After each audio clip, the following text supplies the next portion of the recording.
For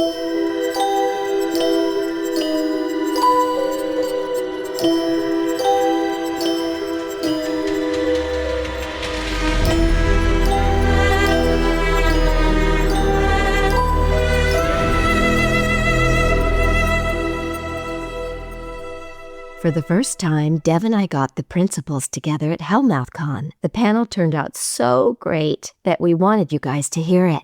Good morning, Hellmouth Con!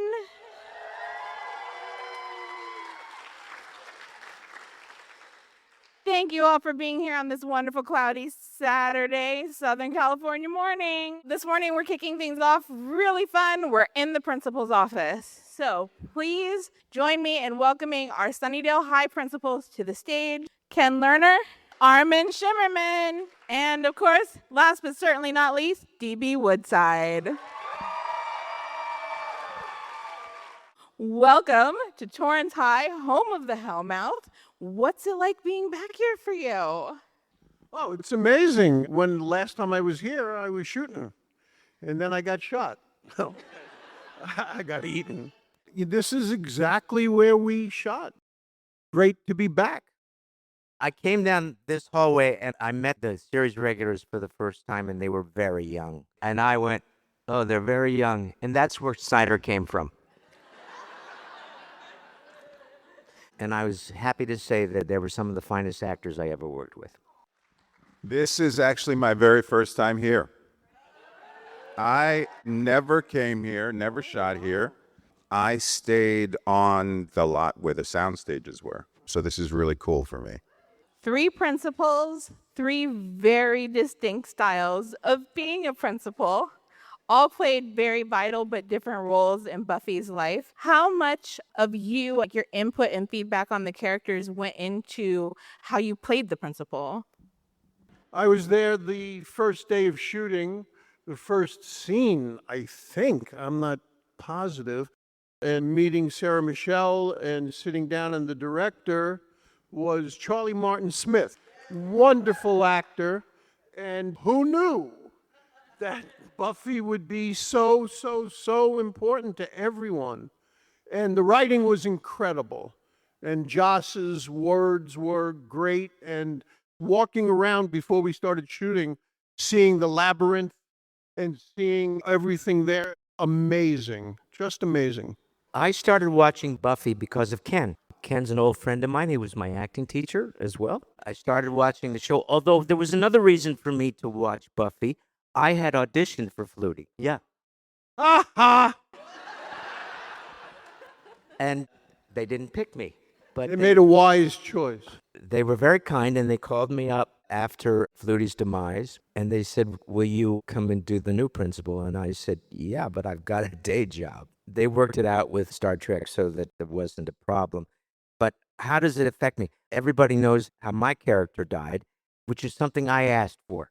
When I knew they were graduating from the high school, I knew very well they didn't need a high school principal anymore. So I said, Ken got eaten, I want to be eaten. And the icing on the cake is I got eaten by my very dear and close friend, Harry Groner. I came on. They had no idea what they wanted to do with the character for a while. He was only supposed to be there for a short period of time. And then it was Marty Noxon who came up with the idea to make him the son of the original Slayer.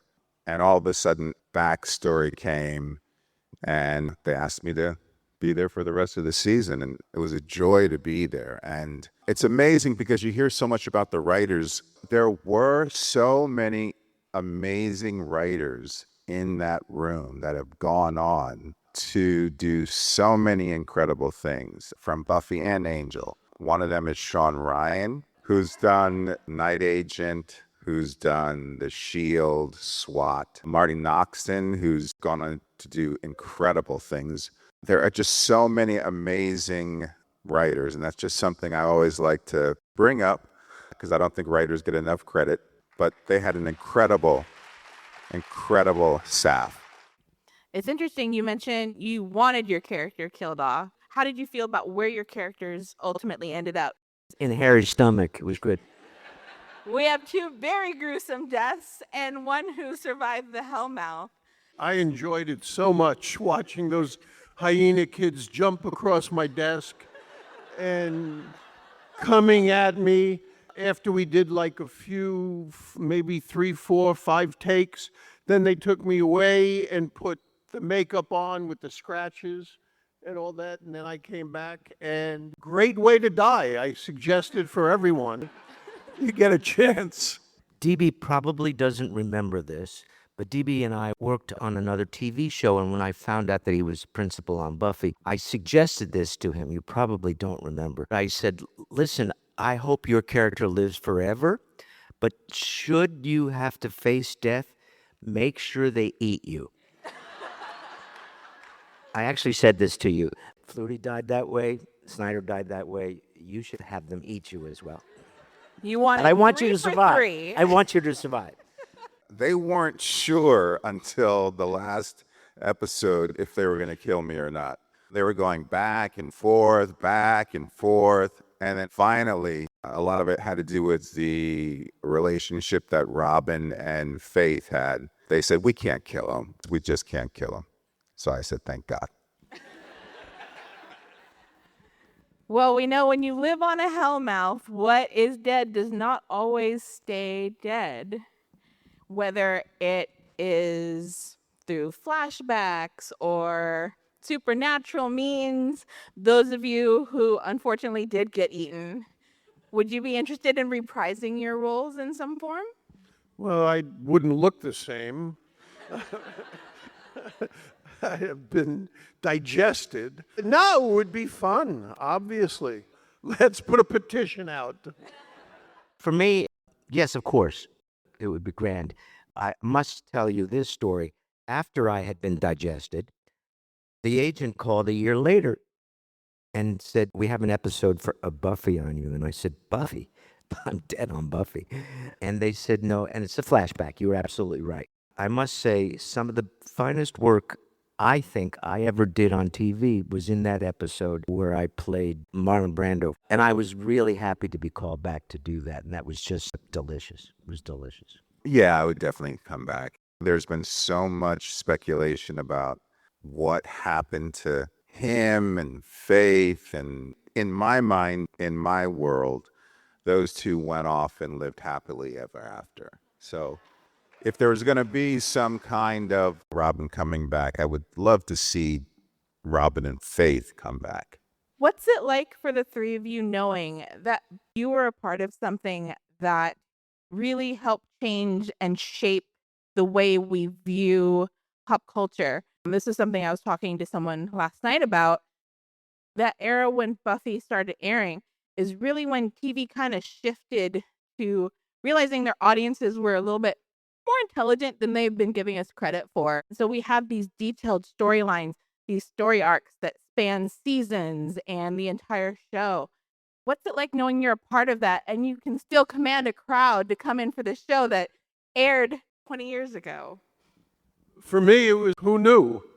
Going in the first time and the show wasn't on and shooting, the only comparison I had was I did Chicago Hope and ER. Do you guys know that show? Those shows? So I did them both before they aired. And the people on ER were totally thinking that Chicago Hope was going to be the biggest show on television, and it turned out to be the opposite, that ER was. So it's such a crapshoot, and you never know. But I felt I was in great hands. I loved the writing and the way they were handling everybody on the show. So it's not a surprise to me that you're all here. I watched the show because of Ken and then became fascinated with the show itself. Do I get residuals if he watched me? Yeah, you do, actually. You do. I saw the writing. I saw the acting. I saw what Joss was doing with the show. And I was flabbergasted and delighted by the stories they were telling, not so much as adventure stories, but as metaphors for the angst that particularly young women are going through when they're going through school and the growing up process. I just thought, these are great, great stories. I had no idea that we'd be sitting here 20, 25 years later, but I knew what they were doing was important. And I was ecstatic to be part of that group. But the stories they told, there's a reason why so many women come up and say, I loved watching Buffy, because it was a great role model for young women and men, but young women growing up. I think any actor that says when they're doing something that they know what it's going to be in 20 years is a liar. We never know. You hope and you dream. When you're in something, your biggest aspiration is simply that people will enjoy what you're doing. And that's it.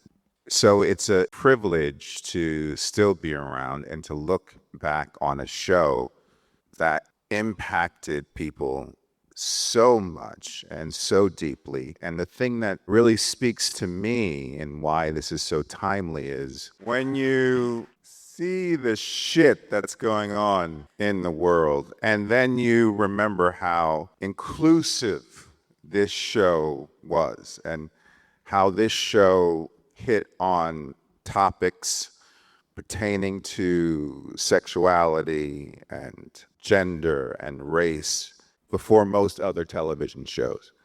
So for me, when I see this, it makes me very happy, and I hope that we can start going back to shows like this where you see all kinds of people living together, loving together, accepting each other. I think that's very important right now. So all of you being here is important and special. I hope it starts to bleed out into the wider community, given where we are right now. Really, really important message. Like you said, I'm the same age as Buffy Summers, born in 81, graduated 99. So there wasn't a whole lot of role models for teenage girls coming up. If you watch the X-Files, you had Scully. But Scully was that scientist. Buffy was a fighter. She was a warrior. What impact do you think that had on people like me as they grew up and watched, like, women can be strong, women can be powerful, and women can be complicated, and it's okay? You filmed on campus. You did not. So what's it like for you? Did you watch the show? I didn't see the show until I knew I was going to be on the show. There wasn't any particular reason why I didn't see the show. I was young at the age that I was. I had just come out more or less to Los Angeles, and it was being a kid from New York. LA was overwhelming, and there was so much. And I was a very intense young man. So I didn't spend a lot of time watching TV. It wasn't until I got on the show, auditioned, got this role, that then I sat down and just, I guess now we call it binge watching, right? Back then, I guess we just said we were obsessed with VHS and watching every episode. And I fell in love with it quick. It was something that was close to me, and I'm close in age to a lot of them. It was a privilege coming on the show at the time that I came on it. I feel like I was just really lucky to get in at the end there. It's just affected and impacted my life in such a big way. You know, I have a question. How many of you saw Buffy originally?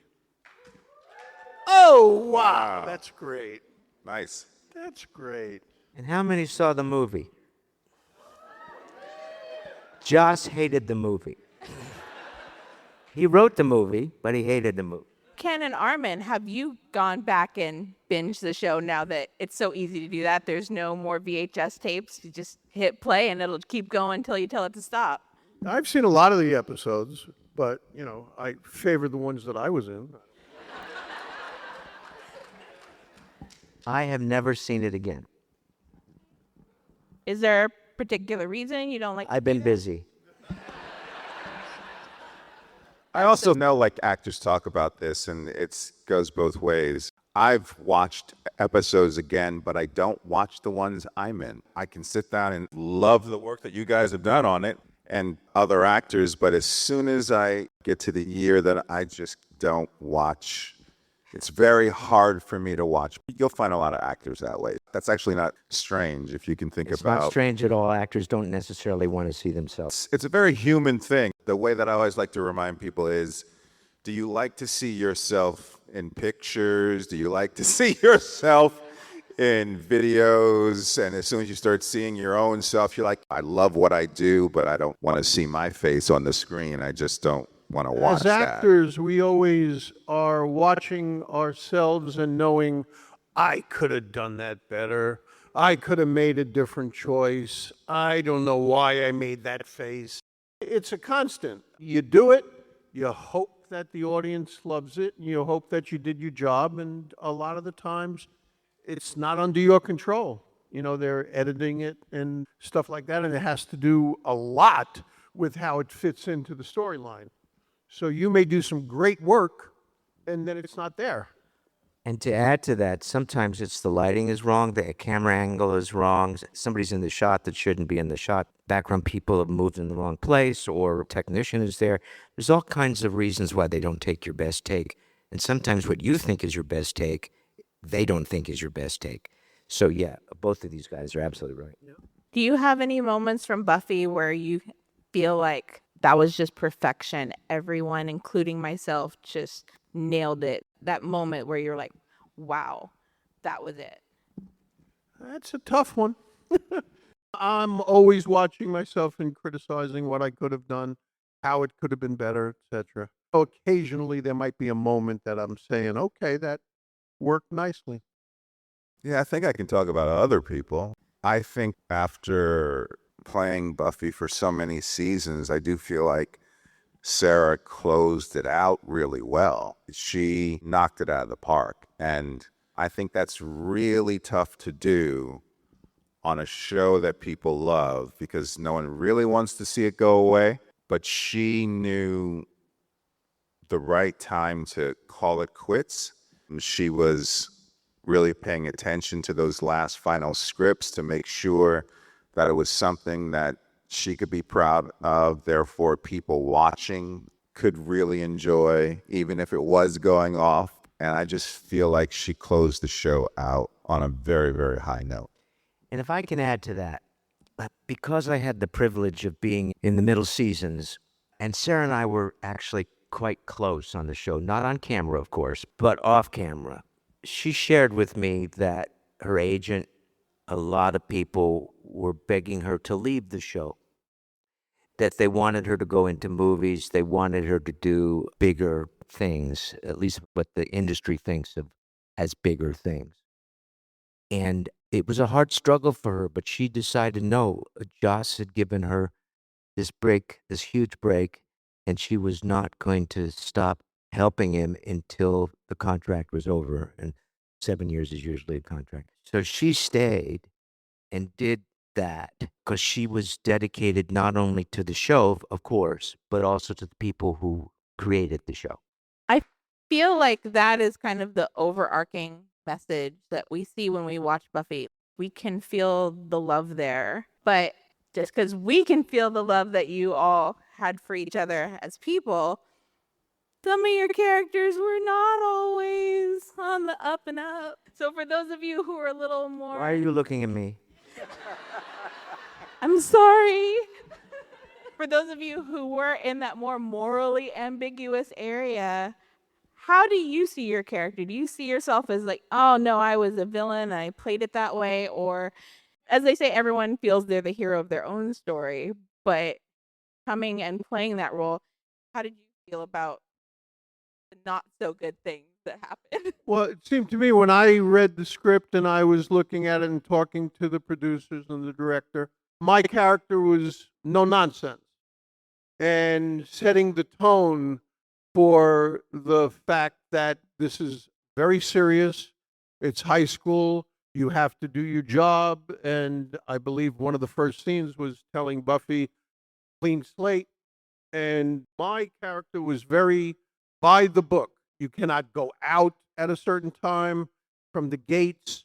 As it progressed and as the storylines progressed, it got more and more weirder. weirder. Me, it was high school principal doing his job, making sure that everybody was where they needed to be, very critical of anything that wasn't right and wasn't done by the book. So that seemed to be the way they wanted my character to be and the way I portrayed it. Wow, that sounds like my interpretation. I know they gave me a line where they said, I'm not Flutie, I'm not touchy-feely. But and you said it, every actor plays, no matter whether it's a villain or not, as though they are the hero of the project. I didn't think of myself as the hero.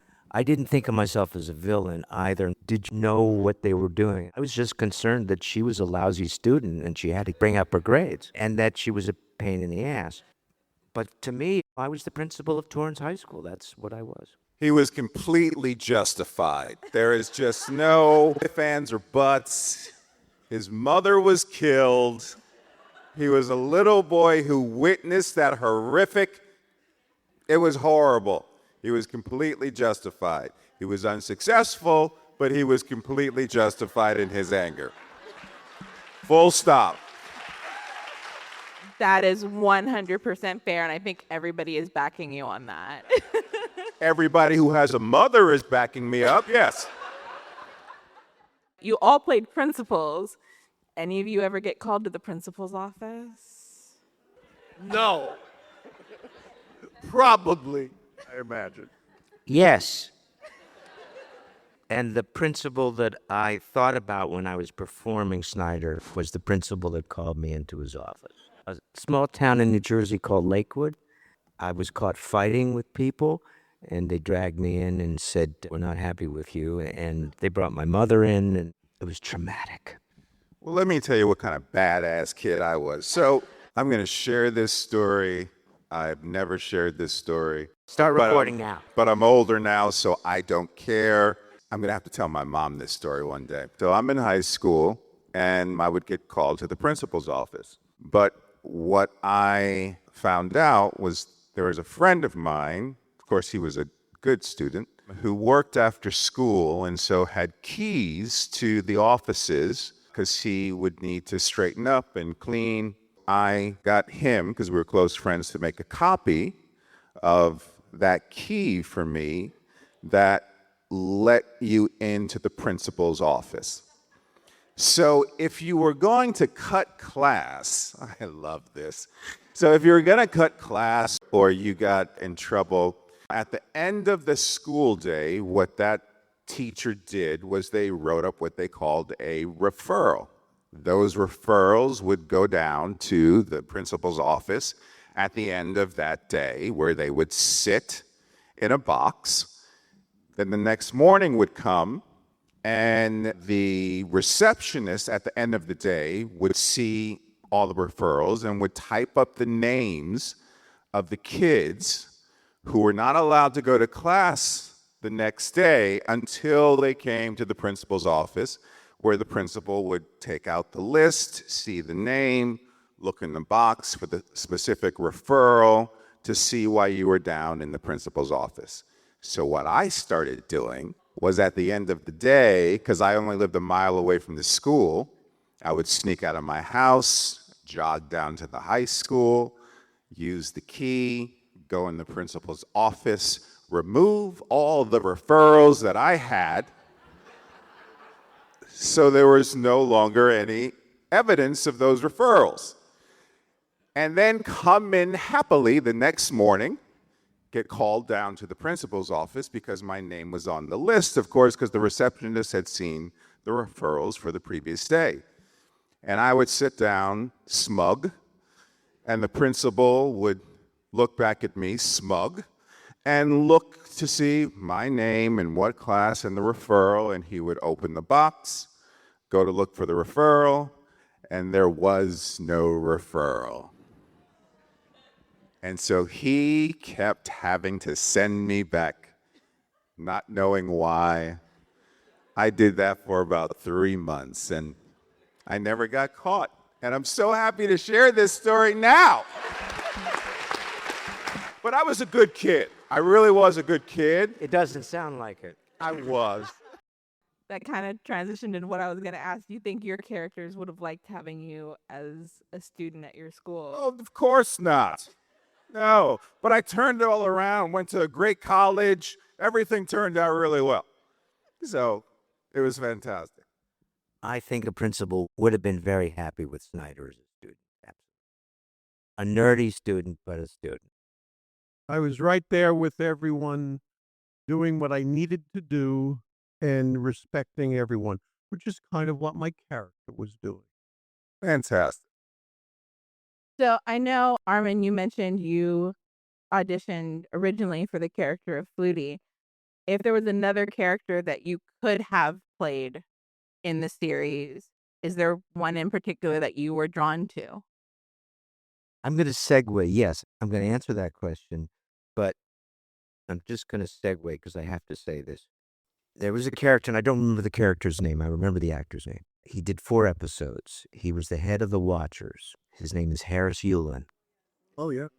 Harris was a good friend of mine, and he passed away this week. Oh, that's right. So that's the character I'd like to play. That was a big loss. A lot of people felt that one. What about the other 2 principals? This is easy. Faith. Just every single thing about that character. She's just absolutely amazing. And I love Eliza. She's an amazing human being. And we had so much fun. She's a East Coast person. I'm an East Coast person. You get 2 East Coast people in a room together in LA. 3. Oh, there we go. It's just going to be a lot of fun. So, Faith. Maybe Angel. Nothing wrong with that. For those who've attended Hellmouth for a while, we've heard different stories from other people what it was like on set. What was the atmosphere like on set for you? And was there anything that was different from other sets? Well, I've done a lot of first episodes on shows, and there's a sense of optimism that you can't imagine is there. Everybody is so excited to work, to have a job, and to fulfill what's going on. And I found Buffy to be just everyone welcoming and loving. Everybody was just right there. Charlie Martin Smith, who's an actor, was a great director because he absolutely knew what to say to people and so made the job much easier. And there were nerves at the beginning because it's the first time anybody was together on there, but you could just see people coming together, enjoying each other, and again, embracing the writing. What I remember most about the show is Friday nights, which is so interesting, right? Because when you're young and you're an actor, it's those Friday nights that go into Saturday mornings, you're really excited.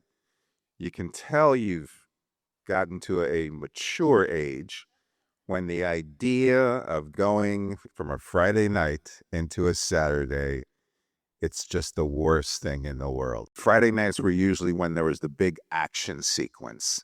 We would rehearse in bits all week long, and then there would be Friday night, usually in the back alley, where we would have those massive fights and everyone was fighting. It was so much fun. It was so much fun. I really looked forward to that. It's when most of us were together. You can just imagine being young, hanging out with other young people on a Friday night, pretending and having these amazing fight scenes. It was just absolutely fun.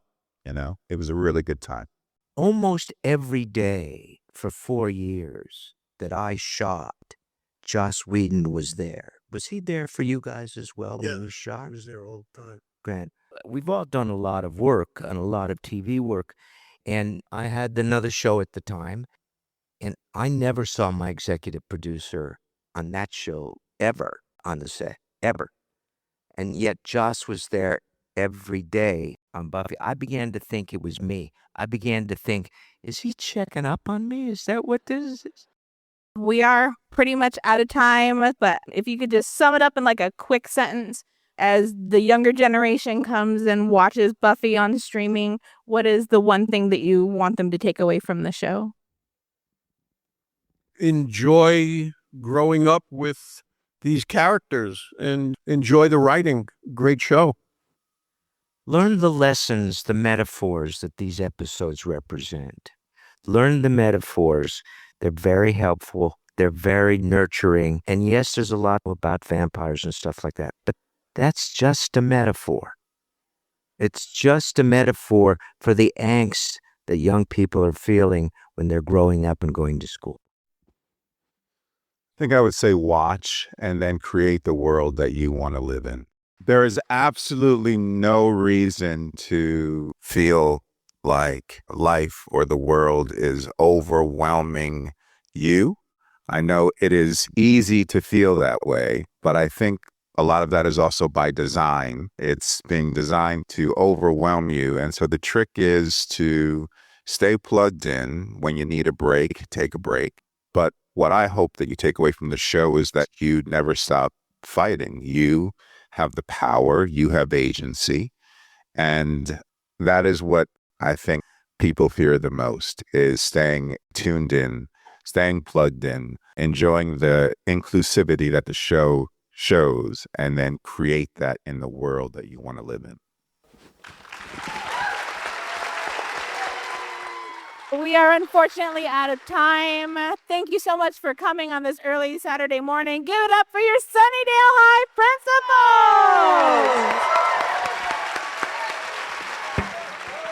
Let's get ready to coffee!